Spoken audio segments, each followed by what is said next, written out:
대통령실은 5일 김만배 신앙님 인터뷰에 대해 희대의 대선 정치 공작 사건이라고 주장했다. 이동관 방송통신위원장이 전날 같은 인터뷰에 대해 중대범죄이자 국기문란 행위라며 가짜뉴스에 대한 원스트라이크 아웃제 도입이 필요하다고 주장한 것의 연장선이다. 박대출 국민의힘 정책위 의장은 생태탕 사건, 청담동 술자리, 김건희 명품백 등 과거 논란이 됐던 쟁점들까지 끄집어내 가짜뉴스 카르텔을 영구 퇴출해야 한다고 주장했다. 이렇게 대통령실과 당정이 똘똘 뭉쳐 언론을 압박하고 나선 데는 신앙림 전 전국언론노동조합 위원장이 김만배 씨와 인터뷰를 한 뒤 1억 6,500만 원을 받았다고 고백했다는 도덕성 문제가 자리 잡고 있다. 하지만 근본적으론 내년 총선을 앞두고 여론 지형이 유리하지만은 않은 상황에서 언론 길들이기에 나선 것임을 여당 지도부조차 숨기지 않는다. 게다가 검찰이 가짜뉴스의 배후를 캐겠다며 더불어민주당을 상대로 한 수사 가능성도 예고하고 있어 언론과 정치권에 미칠 파장이 만만치 않을 것으로 보인다. 대통령실 고위 관계자는 이날 고위 관계자 성명을 내어 2022년 3월 6일 뉴스타파가 보도한 화천대 유자산 관리 대주주 김만배 씨와 신앙림 전 언론노조 위원장의 인터뷰가 가짜뉴스, 정치 공작이라고 비판했다. 가짜뉴스라는 주장의 근거는 윤석열 대통령이 검사 시절 청탁을 받고 부산저축은행 수사를 무마했다는 김만배 씨의 주장이 허위라는 진술 등을 검찰이 확보했다는 최근 보도들이다. 이 관계자는 조작 인터뷰를 4개 아이템에 할애해서 보도한 방송사 등이 있었다며 대선 당시 관련 기사를 보도한 언론들을 싸잡아 문제 삼았다. 대통령실이 전례가 드문 형식을 빌어 언론에 강경한 태도로 경고 메시지를 낸 것은 윤 대통령의 불만과 불쾌감이 작용한 탓으로 보인다. 지난 대선 사흘 전 뉴스타파의 인터뷰가 나오자 MBC, JTBC 등은 연이어 관련 내용을 보도했다. 이재명 당시 더불어민주당 후보와 지지율에서 접전을 벌이던 윤 대통령으로선 대선 막바지에 악재를 만난 셈이다. 더구나 부산저축은행 수사 책임자였던 윤 대통령 입장에서는 무마부실 수사 등의 의혹 자체를 정치 공작으로 여겼을 가능성도 있다. 여당에선 7개월 남은 총선에 대비하려면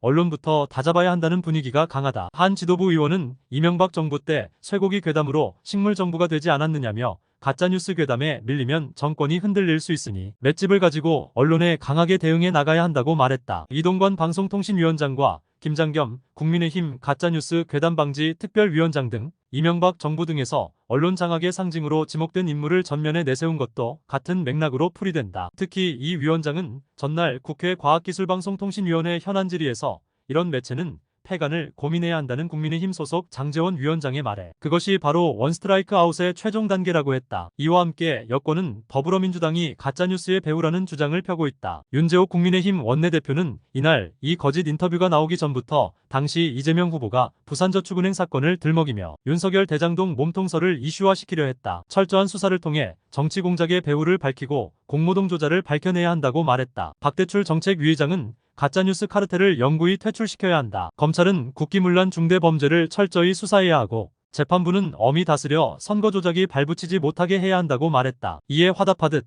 한동훈 법무부 장관은 이날 대정부 질문에서 가짜뉴스 유포나 선거 공작이 흐지부지 처벌받지 않고 넘어가니까 정치 경제적으로 남는 장사가 되고 반복된다고 생각한다며 검찰이 반드시 투명히 수사에 엄정한 책임을 물을 것이라고 말했다. 당정이 가짜뉴스 척결을 빌미로 언론과 민주당을 동시에 수사선상에 올릴 것을 예고한 셈이다. 이런 태도는 비판보도 전체를 싸잡아 가짜뉴스 딱지를 붙이고 매체 생존 자체를 위협하고 있어 어떻게든 비판 언론의 입을 틀어막고 여론 지형을 유리하게 바꾸겠다는 기세라고 한겨레가 보도했다. 한겨레는 또 신미애 민주언론시민연합 사무처장의 말을 인용해 대통령실과 법무부 장관, 방송통신위원장까지 나서서 해당 인터뷰를 공작, 날조, 국기문란이라며 수사까지 예고한 것은 과잉 대응을 넘어 언론 탄압 우려가 매우 크다고 말했다고 보도했다. 민주당 주요 당직자는 이념 공세를 미뤄봤지만 대통령 지지율이 떨어지니 다시 이재명 때리기에 집중하는 것이라며 이재명 대표 수사 실패 물타기, 이 대표 단식에 관심이 모이는 데 대한 물타기로 보인다고 말했다. 우리가 바라는 미래는 우리가 만듭니다. 구독, 좋아요 부탁드립니다. 감사합니다.